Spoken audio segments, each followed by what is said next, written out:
The son I raised with so much prayer and sweat, sell the only piece of his father I had left. Frank's Rolex wasn't just some gold jewelry to show off. It was 43 years of a life built together, 43 years of devotion that Jack heartlessly traded away just to fund a fancy vacation. Hello, everyone. I am Charlie. It has been 6 months since my Frank went home to be with the Lord, and this house here in Florida has started feeling much too big and far too quiet. I truly believe that losing my husband was the hardest mountain I would ever have to climb. Until that afternoon, when I realized the deepest pain often comes from your own flesh and blood. Before I share the story of how I had to find my own strength and seek justice, if you believe that family and respect are the roots of a good life, please hit that like button or leave a comment saying, "Peace to send some my way." Now, let me take you back to that fateful afternoon when everything changed. I spent my whole morning in the kitchen, the sweet smell of butter cookies filling every corner of my home here in Florida. My knees were aching a bit from the arthritis, a constant reminder of the years passing, but I made sure to pull on my Skechers to keep me steady while I worked. I just wanted everything to be perfect for Jack and Alisha when they walked through that door. I was wiping my hands on my apron, a smile already forming on my face when I heard the key turn in the lock. "Welcome home, baby," I said. "I have got your favorites cooling on the counter." But that smile died the moment I saw Alisha. She did not look tired from traveling at all. She was glowing, clutching a brand new designer handbag that looked like it cost more than my monthly Social Security check. Jack did not even hug me. His voice was so cold it made the hair on my arms stand up. He did not look at me. His eyes just drifted toward my bedroom where the dresser stood open. "Mom, about Dad's Rolex," he said, just as casual as if he were talking about the weather. "We sold it.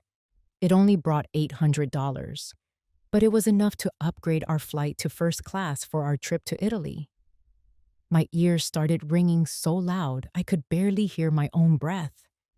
It felt like a giant, invisible hand had reached into my chest and squeezed my heart until it stopped. $800. That watch was on Frank's wrist for 43 years.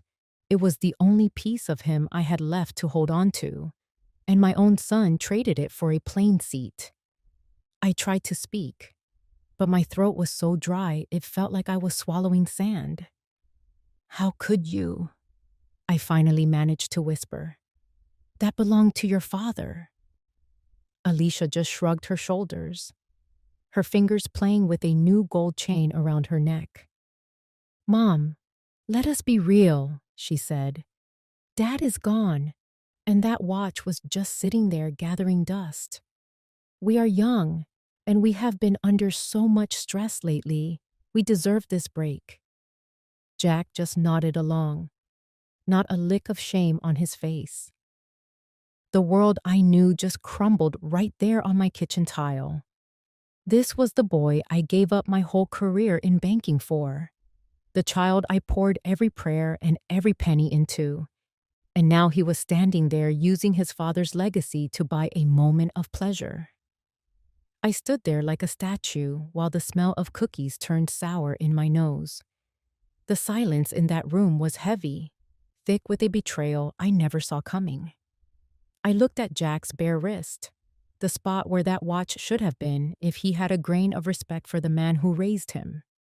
There was no apology, just them turning their backs to go finish packing for a trip paid for with my husband's soul. I knew then I could not just sit here and break. I had to move. That night, while they were busy laughing and dreaming of Italy, I quietly slipped out of the house to find that old pawn shop on the corner. That was where the real story began. I sat alone in the shadows of my bedroom, my eyes resting on an old file of financial papers. As a retired bank manager, I have always been good with numbers, but I realized that night that I was terrible at calculating the cost of my own love. I remember so clearly when I pulled $50,000 from my retirement fund to cover Jack's debts when his first business went under. Then there was another $15,000 for that lavish wedding he and Alisha just had to have, even though Frank's health was already starting to fade back then. In this world of 2025, with inflation in Florida making everything so expensive and all the talk about cutting Medicare benefits, those numbers started to feel like heavy stones in my chest. I had given away so much more than just money. I had given away my own peace of mind just to see my son once or twice a year during the holidays. The more I looked back, the more I saw a pattern that made my blood run cold. Jack and Alisha only ever became sweet, only ever brought over flowers or called to check in when they were short on cash. When my checkbook was open, their smiles were wide. But the moment I mentioned that the roof needed fixing or that I needed a new electronic reader because my eyes are not what they used to be, they were suddenly too busy to help. They did not see me as a person with my own needs. They saw me as a bank account that would never run dry. That truth hurt worse than any bruise or harsh word ever could. In the quiet of that Florida night, I looked over at the wedding photo of me and Frank. The look in his eyes seemed to remind me of who I used to be and the legacy he worked so hard to leave for me. That deep sadness I had been carrying began to shift into something much firmer, a quiet anger that felt incredibly clear. "Enough," I whispered to the empty room. I could not let them keep scraping away at my soul for one more minute. I was done being the victim who always felt guilty for saying no. I finally saw the path I had to take. I was not just going to protect a watch. I was going to protect the rest of my life. The next morning, I did not wake up with that heavy sigh I had grown used to. Instead, there was a strange sense of relief. I was not waiting for the phone to ring or for Alisha to come by with some fake concern. I went to the window and watched the bright southern sun stretching across my garden. It was time for me to do what I had forgotten for so long, which was to live for myself. I put on my most comfortable clothes, laced up my New Balance walking shoes, and grabbed my car keys. Today was the day I started a new life, where I was the one behind the wheel, not just a passenger in my own home. This morning, I woke up without that heavy weight pressing against my chest for the first time in months. Instead of the old routine of rushing to fix breakfast for children who only saw me as a convenience, I just sat there for a moment and listened to the birds singing outside my Florida porch. I slid my feet into my New Balance walking shoes, feeling that solid support under my arches that I had been neglecting just to save every penny for Jack's latest demands. As I walked through the neighborhood, the thick scent of jasmine in the early air felt like it was waking up my soul. I stopped by Talbot's and picked out a soft lavender sweater, just enjoying the way the fabric felt against my skin. For the first time in years, I did not feel like a walking ATM. I felt like Charlie, a woman who actually deserves nice things. After stopping to pick up a new Kindle to make reading easier on my tired eyes, I found a little outdoor cafe. The sunlight was filtering through the leaves, dancing in little spots of gold across the wooden table. I took a deep breath and called Sarah, my dear friend from our days managing the bank together. "Sarah, it is Charlie," I said. "Let us do lunch." Her laugh on the other end of the line was like a healing balm. We spent hours just talking about everything except money or children, feeling that connection again. Being part of a community made that old loneliness just melt away. When I finally got back home, the living room did not feel so dark anymore. I settled into my favorite lazy boy recliner, letting the comfort soak into my bones. I realized then that saying no to Jack's unreasonable greed does not make me a bad mother. It just gives me room to breathe and hope for a better future. A little plan started forming in my mind to redo the garden with the flowers Frank used to love so much. This piece was a brand new beginning, one that felt full of strength and quiet power. I was just starting to enjoy that first taste of freedom when my phone started ringing, cutting right through the soft jazz I had playing. It was Jack. He likely realized the Bank of Mom was no longer making those automatic deposits into his life. I looked at his name flashing on the screen, and while my heart tightened for a second, my hands did not shake like they used to. I knew the first gentle confrontation was coming, and this time, I was not going to let him pull me back into that cycle of guilt. If you are learning how to love yourself and find your own path to independence again, leave a comment saying, "Freedom," so we can keep each other strong. The house here in Florida had grown remarkably quiet 2 days after Jack and Alisha took off on their trip. I was settling into my recliner, my fingers tracing the edge of my new Kindle, trying to focus on the large print on the screen. Just as I was finally getting lost in the story, the phone on the side table started buzzing. It was Jack. I felt my heart skip a beat, that old flutter of anxiety and nervousness rising up in my throat. For weeks, he had not bothered to call once just to ask how I was doing. But now that the steady stream of money from my account had started to dry up, he was suddenly reaching out. I took a deep, steadying breath, reaching back into my years as a bank manager to find my composure, and I pressed answer. "Mom, is that you? How are you feeling today?" Jack's voice came through the line, sounding so sweet and warm it was almost hard to believe. He was using that specific tone he had mastered as a little boy, the one he always used when he wanted a new toy or a little extra something. I did not rush to answer him. I let the silence hang there for a few long seconds, a trick I learned years ago to establish who was really in control of the conversation. "I am doing just fine, Jack. What is on your mind?" I replied, keeping my voice polite, but stripped of the usual warmth he expected. I could almost picture his face on the other end, probably forcing a fake smile as he prepared to start his performance. After a few minutes of hollow chatter about the weather and my health, Jack finally started steering the conversation toward what he really wanted. "You know, Mom, this trip to Italy is just so much more expensive than we ever imagined," he said, letting out a long, calculated sigh. He started rattling off how the inflation in 2025 has sent hotel prices through the roof, and how Alisha was having some trouble with her office back home. "We are really in a tight spot, Mom," he continued, "and I hate to even ask. But if we do not get another $2,000, we might have to cut the trip short and face some serious credit card debt." I listened to him, but the old pity I used to feel was nowhere to be found. Instead, I saw the pattern of manipulation I had been feeding for far too long. He was playing the victim again, using financial hardship to poke at my heartstrings. "That is a lot of money, Jack," I said simply.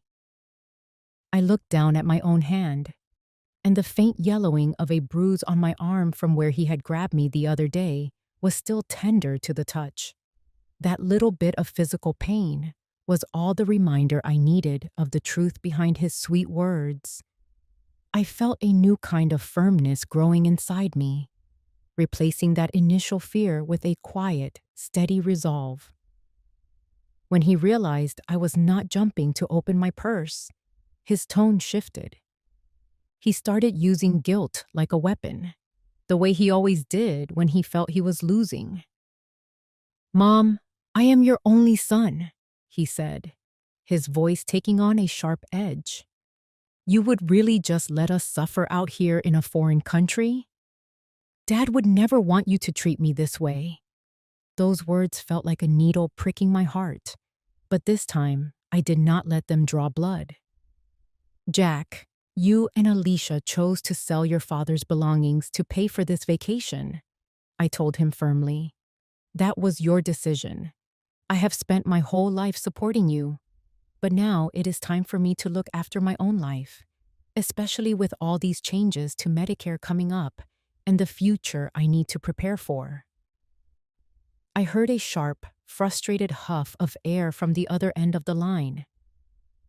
You are changing, Mom. You are becoming so selfish, he snapped before hanging up on me. I put the phone down, and though my hands were still trembling slightly, a surge of confidence ran through me. I had said no. I had finally set that first boundary to protect myself and what I had worked for. That small victory in our little battle of wits made me feel stronger than I had in years. I stood up and walked out onto the balcony, looking toward the Florida horizon and knowing that this was only the beginning of me winning back my dignity. After that call, I knew Jack would not just walk away. He was never the kind of child who accepted the word no when there was something he wanted. But while I was starting to feel a bit more secure in my own mind, something unexpected happened that turned everything upside down.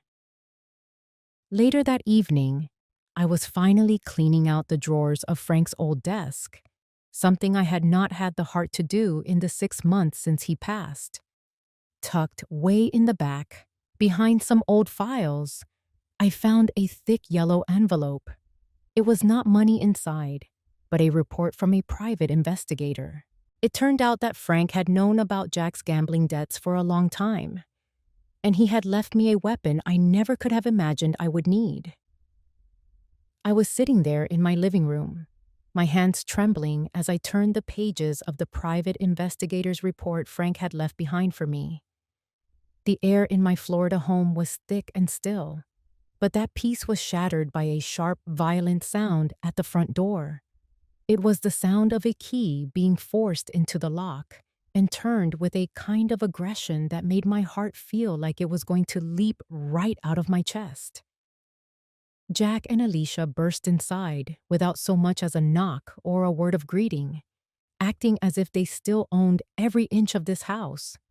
Jack's face was twisted with a dark rage, while Alisha just stood there with her arms crossed, looking at me with nothing but cold mockery in her eyes. "What kind of game are you playing?" Jack screamed, his voice tearing through the quiet afternoon like a jagged blade. He slammed his phone down on the coffee table right next to the papers I was holding, demanding to know why I had blocked his secondary credit card while they were right in the middle of their fancy vacation. I took a deep, shaky breath and tried to keep my voice from wavering as I stood up to face the son I had spent my whole life protecting. "That card is my money, Jack, and I am not obligated to pay for your mistakes or your lifestyle anymore."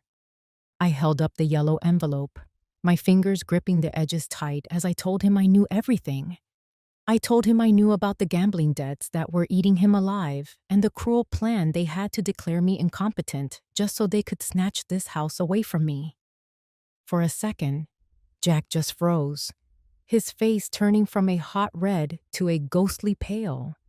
But that flash of guilt was quickly swallowed up by his greed. Alisha stepped closer, her voice a low hiss as she asked me what an old woman like me even needed with all that money. She said it was all going to be theirs eventually anyway, and that heartless remark felt like a physical blow to my dignity. The argument exploded into something far worse than I ever imagined. I stood my ground and started listing every sacrifice I had made, from the $50,000 I gave him to cover his first failure to the $15,000 I spent on their wedding while Frank was already getting sick. When I brought up Frank's Rolex, Jack completely snapped. He lunged at me, his fingers digging into my shoulders with a force that sent a sharp stabbing pain through my joints. "You don't understand. We need that money," he bellowed, and then he shoved me back with everything he had. I went flying back into my recliner, my head clipping the edge of the side table as I fell. A storm of emotions hit me all at once. The years of hurt, the betrayal, and the quiet anger I had been holding back finally turned into a strength I didn't know I possessed. I forced myself back up, my body aching and my head throbbing, but my eyes were as cold as steel. I pointed my finger toward the front door and told them to get out of my house right that instant. Jack looked like he wanted to step toward me again. But Alisha grabbed his arm when she saw me reach for my phone to call the police. "You are going to regret this," Jack yelled, throwing one last threat over his shoulder before they stormed out. The sound of the door slamming shut was so loud it made the pictures on my walls shake. I sank down to the floor, completely drained of energy.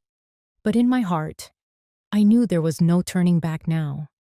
I had to protect myself, and I had to do it immediately. After they were gone, I sat there in the dark for hours, the only light coming from the moon outside. The bruise on my arm was already turning a deep, angry purple, a painful symbol of the bond that had just been shattered. I knew this was only the beginning, and that they wouldn't stop at just words. That very night, I reached for my address book and found a number I had prayed I would never need. A lawyer who specialized in protecting people like me. It was time to build a wall around my life and keep what was left of my peace safe from the people who were supposed to love me. After a long and sleepless night where the shadows seemed to stretch across my bedroom floor, the Florida dawn finally began to peek through the blinds. I knew right then that I could no longer let fear be the air I breathed. I needed to build a shield that no amount of shouting or intimidation could pierce. I was at the office of Mr. Henderson, a highly respected elder law attorney here in Florida, the moment his doors opened. Sitting there in my best Sunday service suit, I felt my back straighten as I faced a man who understood exactly what was at stake. In this year of 2025, with all the confusing talk about changes to Medicare policies and the rising costs of living, a woman in my position has to be sharper than ever. I laid out the facts of my life, with the same precision I used when I was running a bank branch. I told him about the Rolex that had been heartlessly sold and the dark threats Jack had made against the roof over my head. Mr. Henderson listened with the kind of deep empathy you only find in someone who has seen the ugly side of family greed too many times.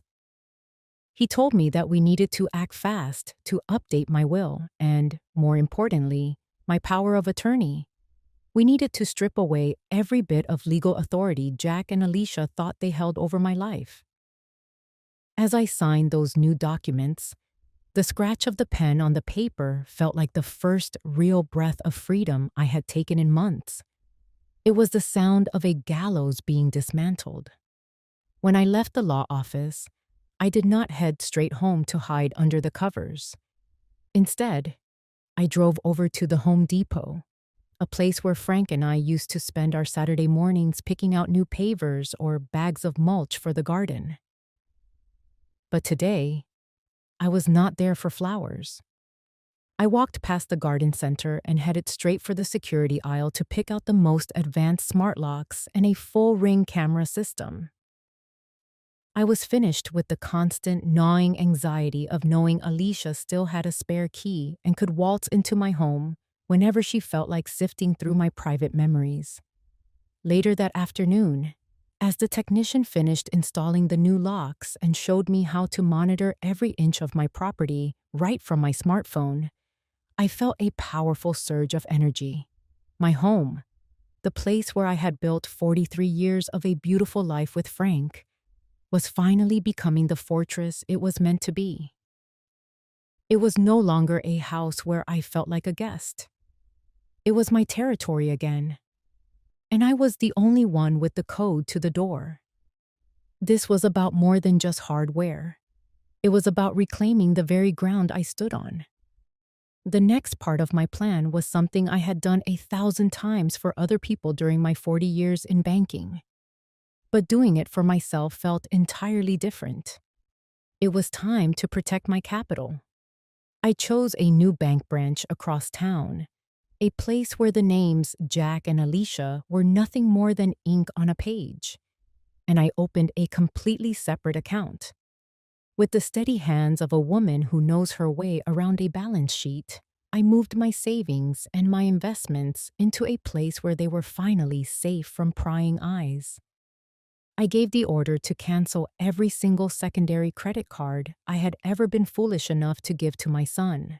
I also sat down to truly look at the $3 million legacy Frank had quietly left for me, a fortune that Jack had been circling like a shark, though he never quite understood that he didn't have the keys to the vault. Holding those new bank statements that bore only my name was a clear declaration of my truth. I was not a confused or fragile widow waiting for someone to tell me what to do. I was an independent woman with the resources to fight for her future. Back in the quiet of my living room, I sat in my favorite chair and took a long, steadying breath for the final stage of my defense. It was time to cut the digital strings that Jack and Alisha used to pull at my heart. One by one, I blocked their numbers and disconnected from them on every social media platform. I was finished letting my peace be shattered by their insults or those nasty, thinly veiled questions they used to make me doubt my own mind and memory. Setting up this wall of silence was not an act of cowardice. It was a firm refusal to remain a victim of their emotional games. In the newfound stillness of my home, I took a moment to register for a mail-order pharmacy service.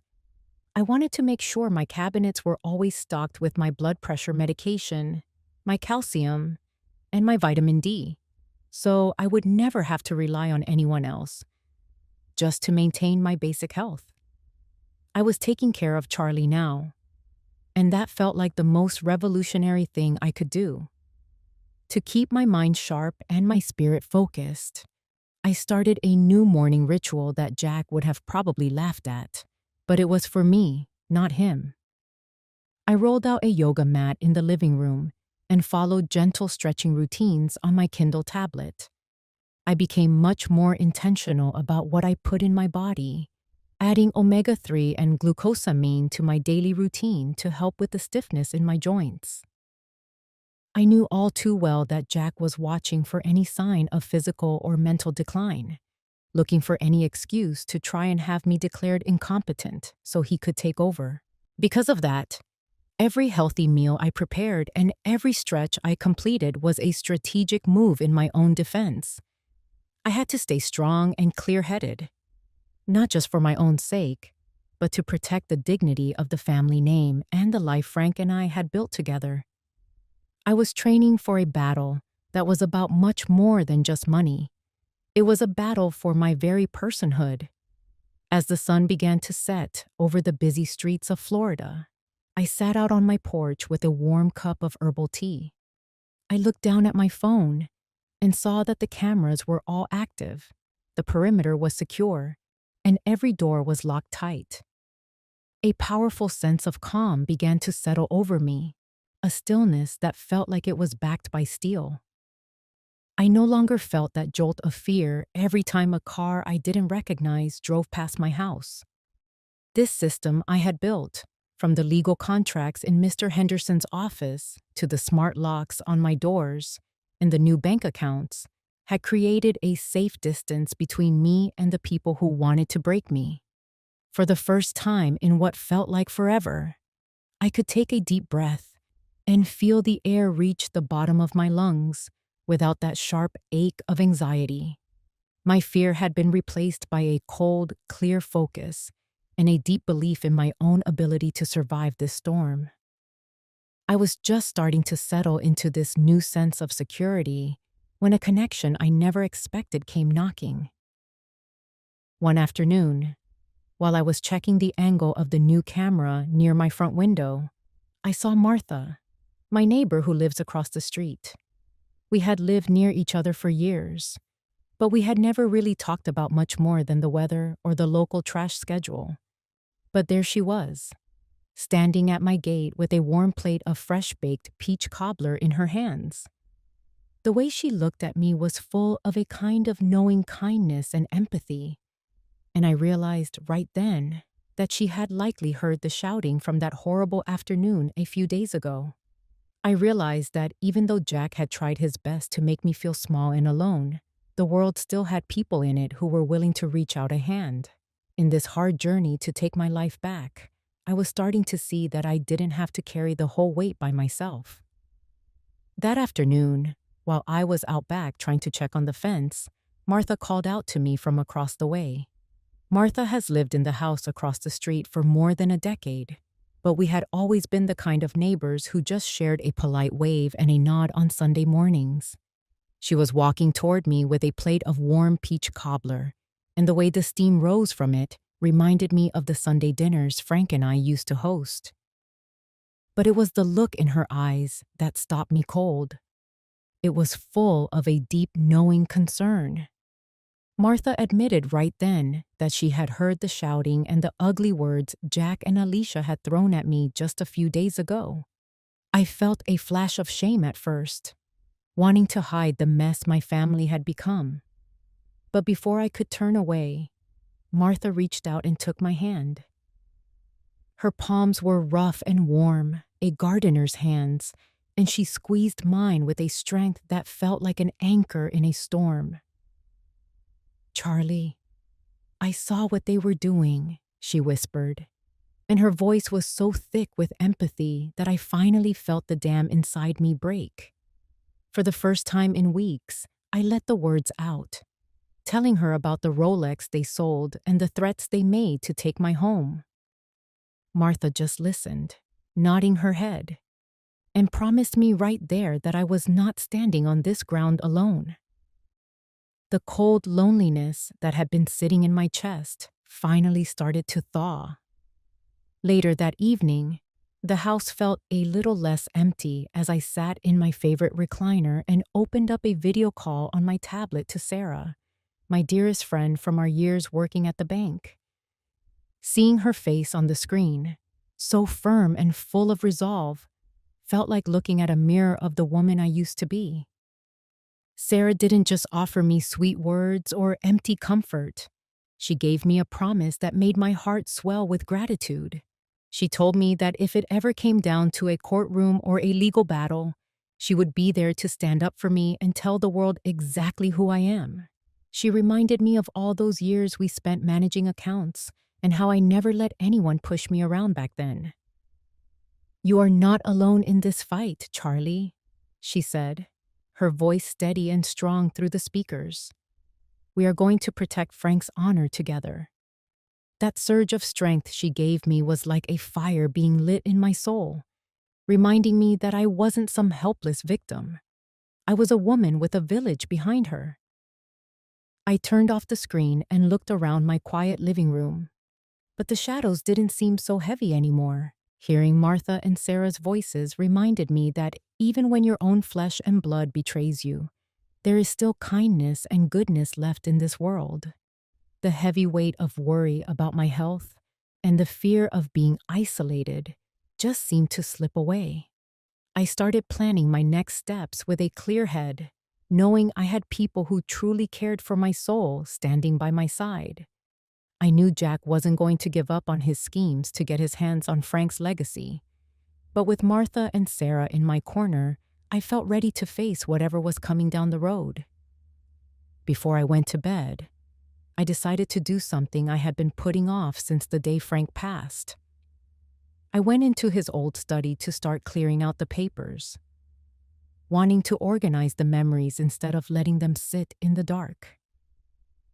As I was moving a heavy old filing cabinet in the corner, I noticed a small, hidden drawer that I had never seen before. My heart started racing as I found the spare key and turned the lock.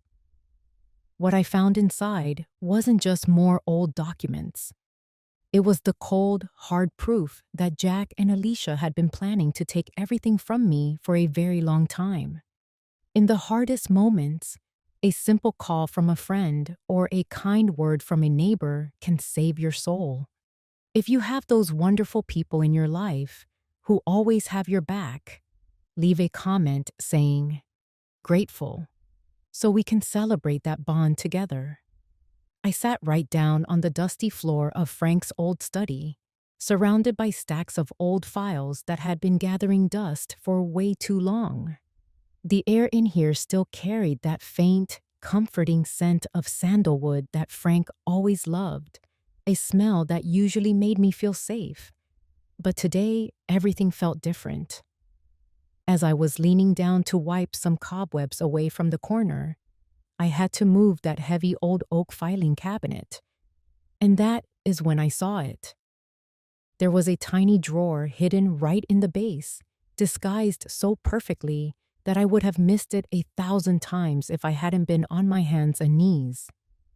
My heart started thumping against my ribs so hard it felt like it might bruise me from the inside.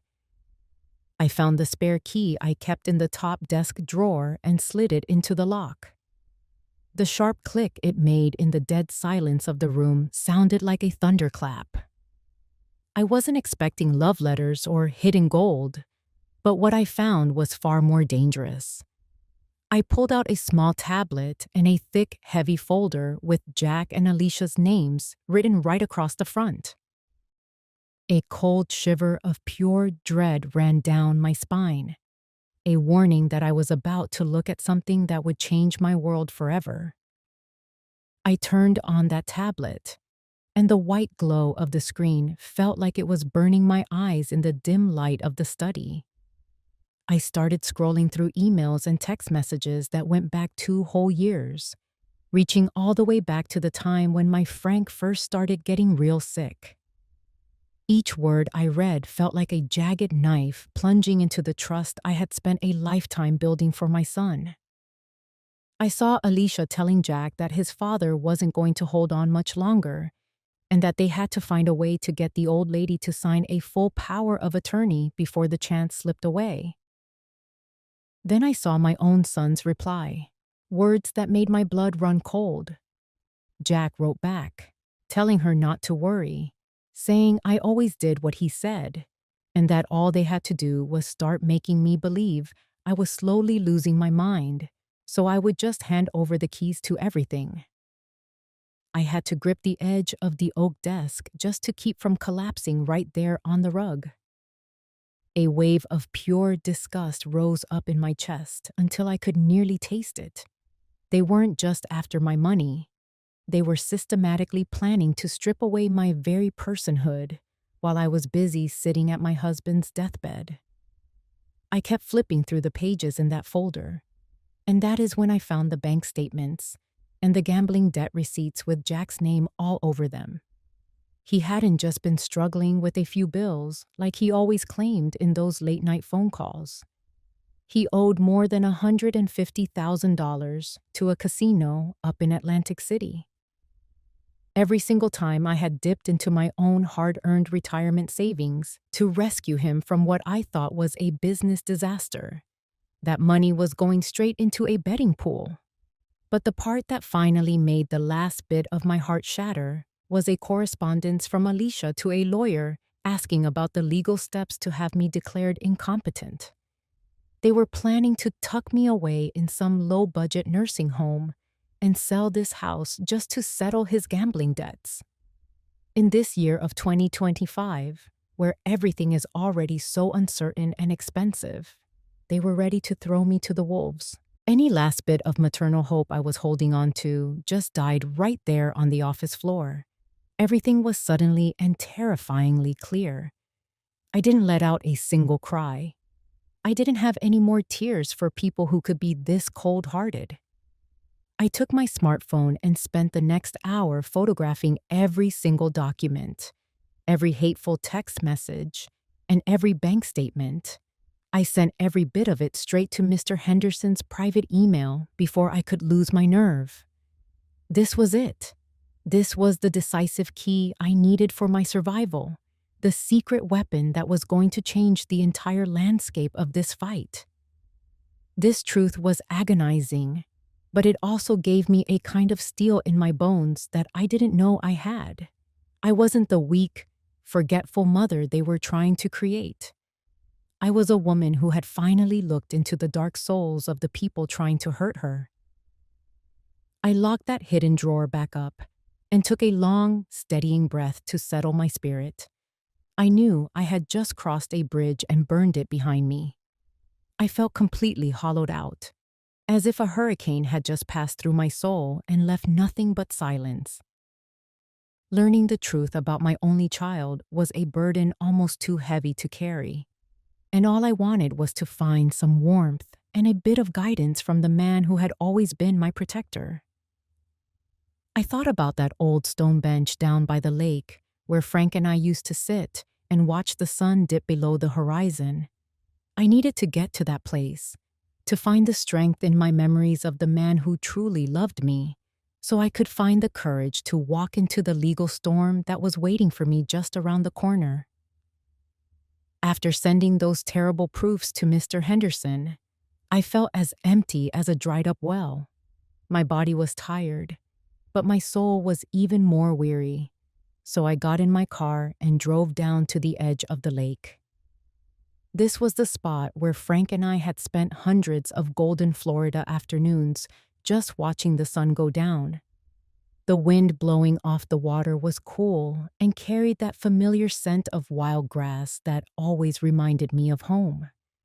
I sat down on the old stone bench, feeling the rough surface that had been worn smooth by the years, and let the silence wrap around me like a blanket. At 70 years old, after living a life as an African-American woman who had to work twice as hard for every bit of respect I earned, I had never felt so small or so in need of a place to lean. The pain from the words I found in that hidden drawer was still stinging my heart. But being out here by the water started to soothe those raw edges. I closed my eyes and took a long, deep breath, reaching out for Frank in my mind the way I had for 43 years. I went back to the sound of his deep, warm voice and the lessons he taught me about what it means to have integrity and family pride. Charlie, do not ever let anyone else define your value, he used to tell me whenever I faced those old prejudices back at the bank. The memory of his boundless love and the way he always stood as my protector came back to me so clearly. It felt like he was sitting right there beside me, holding my trembling hands in his own. Finding that spiritual strength from our shared history helped me realize that I was not alone at all. Frank was still here in every breath I took, and in the very resilience he had poured into me. A strange kind of peace began to spread through me, pushing out the fear of whatever dirty tricks Jack and Alisha were planning. Those memories of Frank were more than just a comfort. They were a call to action that strengthened my resolve to protect our family honor and the legacy we had built with our own two hands. I understood then that standing my ground was not about being vengeful. It was about holding on to the sacred things Frank had entrusted to me, from his Rolex to the life he had worked so hard to provide. When the sun finally dipped below the horizon, leaving long streaks of purple and pink dancing on the water, I stood up as a completely different woman. My steps were firm and steady as I walked back to my car, my heart full of belief in justice and the power I held within myself. I drove away from that lake, feeling a sense of calm I had not known in a long time, but I knew deep down that Jack and Alisha were not going to let me be. They were acting like hungry hunters who had seen their prize slipping away, and I knew they would be ready to use the ugliest tactics they could find.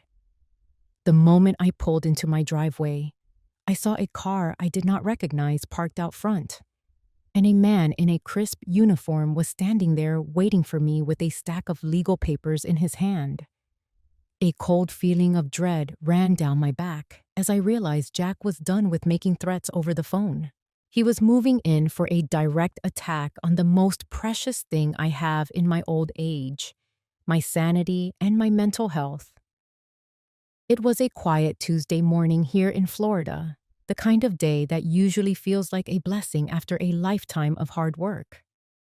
I was sitting on my back porch, enjoying a fresh cup of mint tea and catching up on my investment portfolio through my Kindle Paperwhite. Being a retired bank manager, those numbers and market trends are like a second language to me. They keep my mind sharp and focused. But that peace was shattered by a knock at my front door. It wasn't the heavy, entitled banging I usually heard from Jack. This was a rhythmic, professional series of raps that made my skin crawl with an instinctive sense of danger. I checked my security camera and saw a woman in a stiff gray suit holding a plastic-clipped folder. When I opened the door, she introduced herself as Miss Miller from Adult Protective Services. She told me they had received an urgent report about a senior citizen showing signs of severe cognitive decline and a complete inability to care for herself. A cold, sharp feeling of being violated ran down my spine. My own son, the boy I raised with every prayer in my heart, was now trying to use the very system designed to protect elders to turn me into a person without a mind of her own. Ms. Miller asked if she could come inside, and I let her in, my heart pounding, but my face remaining as calm as a summer lake. She started walking through my home, her eyes scanning every corner, checking my refrigerator to see if it was stocked and looking closely at the blood pressure medications and supplements I had organized neatly on the counter. She started asking questions that seemed innocent but were laced with hidden traps. She asked if I knew what day it was, or if I had been having trouble finding my keys or remembering to turn off the stove lately. I knew exactly what this was. This was a textbook case of gaslighting, a deliberate attempt to make me doubt my own sanity based on the lies Jack must have told them about me being forgetful or losing my temper without reason. Every answer I gave in that moment felt like walking across a thin wire over a deep canyon. As Miss Miller mentioned that my family was deeply worried about my uncontrolled spending and erratic behavior, a hot surge of indignation tightened my chest.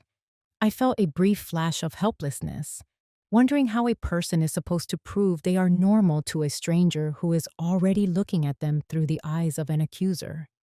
Jack had taken the love I gave him and sharpened it into a blade to stab me in the back. But I knew that if I started shouting or crying, she would just mark me down as being psychologically unstable. Instead, I chose to breathe deep and keep my hands perfectly still on my lap, using the same iron control I relied on during the toughest bank audits 40 years ago. I offered Miss Miller a small, dignified smile and invited her to look at a folder I had already prepared for just such an occasion. I told her I understood she had a job to do, but before we went any further, I wanted her to see my side of the story. I laid out a detailed record of my spending over the last 3 months, my bank statements, and a fresh health certificate from my primary doctor. I spoke to her in clear, professional terms about diversified portfolios and the specific management of the legacy Frank had left behind. I could see the surprise growing on that social worker's face. She realized she wasn't looking at a confused old woman. She was looking at a former bank executive who held absolute control over her own life. Right then, as if on cue, my lawyer, Mr. Henderson, arrived for our scheduled meeting. His presence shifted the energy in the room completely. We didn't just show her I was lucid. We handed over the private investigator's report showing Jack's massive gambling debts in Atlantic City and his secret plan to snatch this house away from me. I looked Ms. Miller straight in the eye, and told her that my son wasn't worried about my health. He was worried about the balance in my bank account. Miss Miller's pen started flying across her notepad. But this time, she was writing about Jack's false reports and potential fraud. A feeling of unbreakable resilience rose up in me, and I knew I had just won a high-pressure battle of the minds. Before she left, Ms. Miller mentioned that Jack's team had suggested a mental health evaluation with a specific doctor they had recommended. I refused that idea immediately with a polite but firm voice. I told her I was more than willing to undergo any necessary testing, but it would have to be with an independent board of experts and with my lawyer present at every step. I knew that Jack had likely tried to grease the wheels with his own chosen doctor to get the result he wanted. When the door finally closed behind her, I leaned back against the wall, my breath coming fast and my heart full of pride. I had stood my ground against a storm meant to wash away my dignity. Miss Miller walked away with a completely different view of who I was. But I knew Jack wouldn't take this failure lying down. He was backed into a corner now that his dirty tricks had been exposed to the authorities. Only a few days later, a formal envelope from the court arrived in the mail. These were no longer just threats over the phone or surprise visits from social workers. Jack had officially filed a lawsuit. The fight for the truth and for the legacy Frank built was moving to the most solemn place of all, the halls of justice. The postal worker's truck pulled up to my gate in Florida a little earlier than usual this morning, and my heart gave a heavy thump as I walked down the driveway to meet him. He handed me a large, stiff envelope with the official seal of the county court printed right on the front, and just holding it felt like the physical weight of every conflict we have had over the past few months was suddenly resting in my palms. I went back inside and sat in my favorite recliner, taking a long, deep breath to keep my pulse steady while I broke the seal. Jack had officially filed his lawsuit, asking the court for guardianship and full control over every penny I owned, claiming that I was no longer lucid or mindful enough to care for myself. Looking at those cold, legal words on the crisp paper, I did not feel the panic I expected. Instead, a terrifying kind of stillness settled over me. This was the moment I had been preparing for, and I knew the time for talking was finally over because the truth was coming, and I was the only one who could stand up for it. Not long after I finished reading through those papers, Mr. Henderson called to tell me about a conversation he just had with Jack's legal team.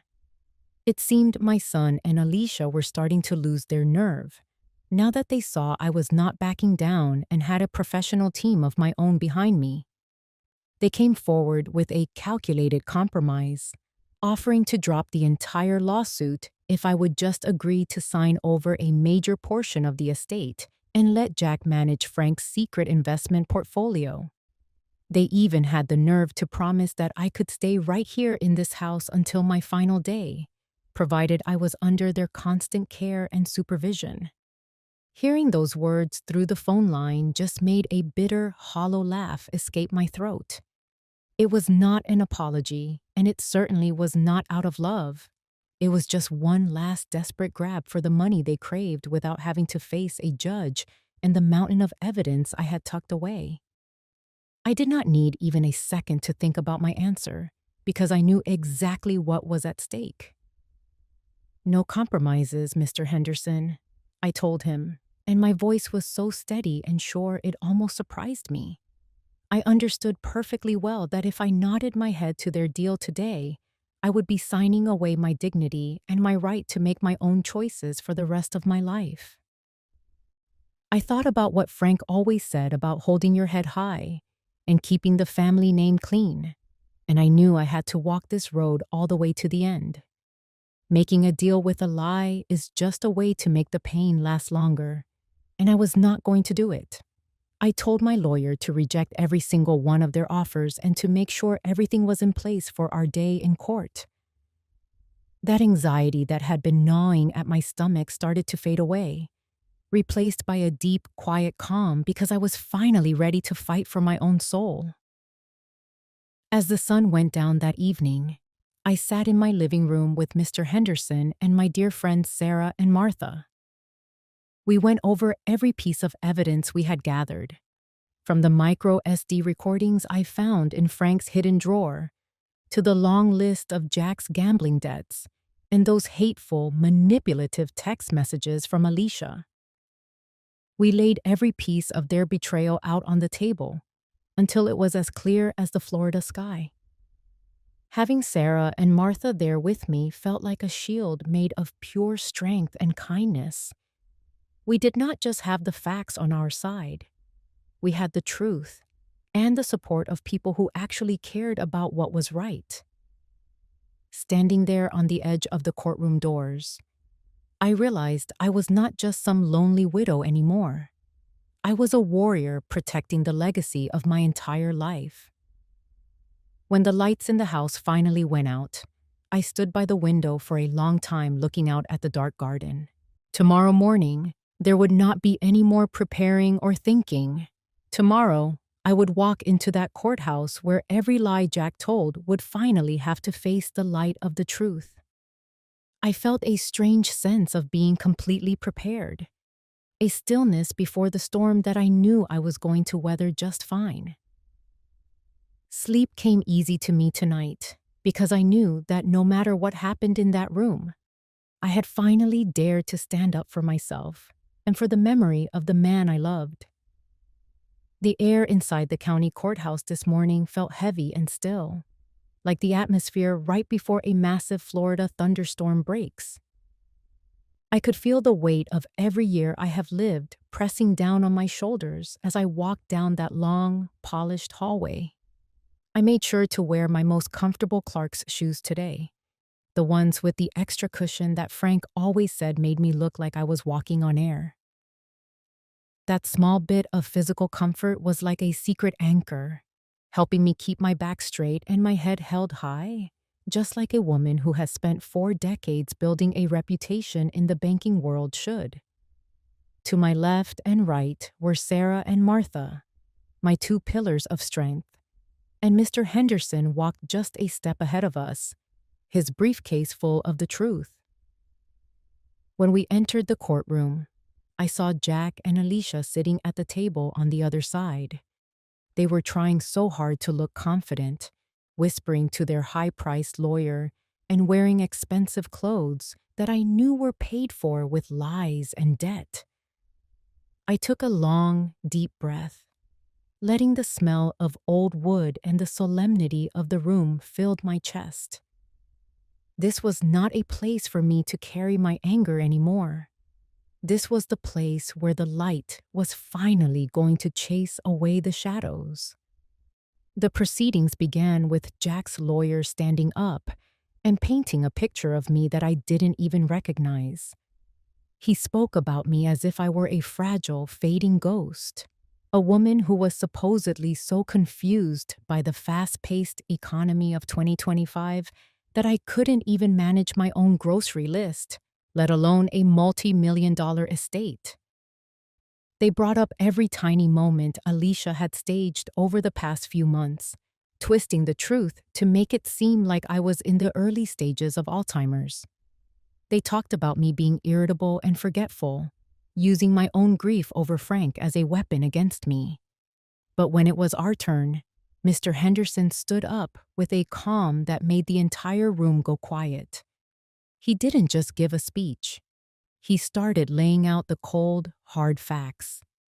He presented the independent medical evaluations I had undergone and the meticulous financial ledgers I had kept, with the precision of the bank manager I used to be.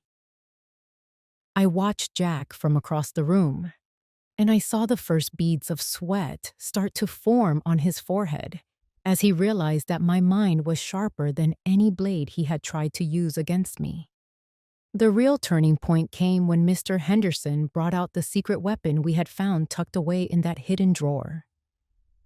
He pulled out the micro SD card and asked the court's permission to play the recordings. The entire room went deathly silent as the sound of Jack and Alicia's own voices filled the air. There was no hiding from it now. Everyone in that courtroom heard them laughing about how they were going to drug my tea just enough to make me feel foggy.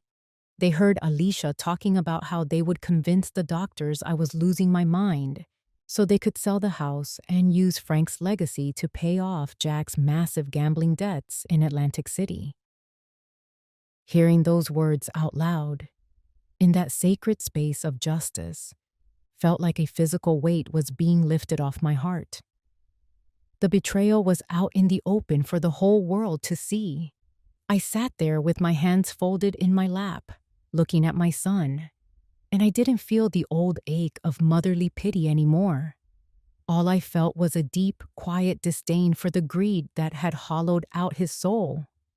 Then, it was my time to speak. I stood up and walked to the stand with all the dignity of a woman who has lived 70 years with her integrity intact. I didn't talk about revenge or how much they had hurt me. I spoke about the 43 years of devotion I had shared with Frank. I told the court about the late nights I spent at the bank, working my way up from a teller to a manager so I could make sure my son never wanted for anything. I spoke about the Rolex and how selling a dead man's memory for a first-class plane ticket was the ultimate insult to everything we had built. My voice was clear and steady, ringing out through the room without a single tremor. I told them that while my body might be getting older, my personhood and my right to make my own choices were things that no one would ever be allowed to take from me. I looked Jack right in the eye, and for the first time in my life, I wasn't looking at him as my little boy. I was looking at him as a man who had to answer for his choices. The judge didn't stay back in his chambers for long. When he returned, the sound of his gavel hitting the wood was the most beautiful thing I have ever heard. He didn't just rule in my favor. He delivered a stinging rebuke to Jack and Alisha that made them shrink in their seats. He spoke about the sacred trust between a parent and a child and how they had violated it in the most calculated and cruel way possible. He dismissed every single one of their claims and reaffirmed my absolute right to my home, my finances, and my life. As those words washed over me, I felt a surge of pure, electric relief that made my eyes fill with hot tears. I turned to Sarah and Martha, and we held on to each other, the tears rolling down my cheeks being ones of pure liberation.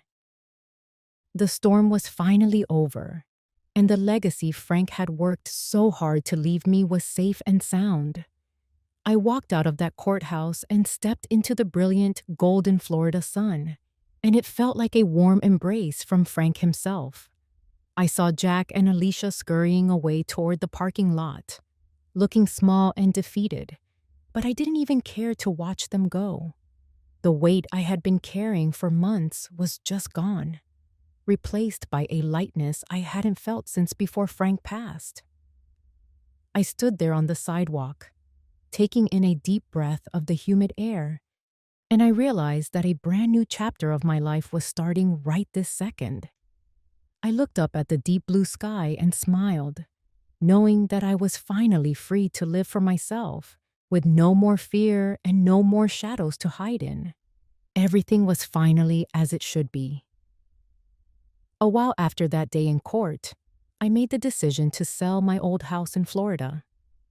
It was a place filled with memories, but it also held too many scars from the betrayal that I just needed to leave behind. I moved into a smaller, cozy apartment in North Carolina, with big windows that look out onto a sun-drenched garden. This morning, I did not wake up to a demanding phone call or some sharp criticism. I woke up to the sound of birds singing and the rich smell of fresh coffee brewing in the kitchen. I slipped on my comfortable Skechers, stepped out into the yard, and spent some time tending to my rose bushes. Being the master of my own space, knowing that no one can just walk in with their own key or go through my private papers, is a kind of freedom I had forgotten I deserved.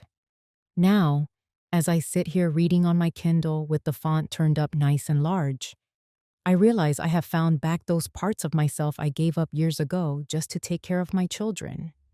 I have learned to love myself first, because I understand now that if I do not respect my own value, I cannot expect anyone else to do it for me. I do not regret the things I gave away, but I have finally learned how to set boundaries to keep my peace safe. To all the women listening to this, remember that your age does not define you, and the betrayal of your own blood cannot put out the light inside of you. We are treasures. We are living legacies, and we deserve to live these years in total freedom and serenity. My story might end here, but your journey is just beginning. Those slow walks on the green grass, the quiet afternoons with old friends, and the hope of a future where you are the lead character. That is the real reward for everything you have been through. You are not a burden, and you are not someone else's bank account. You are a precious soul, full of power, and you deserve to be cherished every single day. Thank you for sharing this time with me. It means so much to have you here. If this story touched your heart, please subscribe and share it with a sister who needs to hear it. We are never alone when we stand together. Stay strong, keep your light shining, and stay blessed until next time.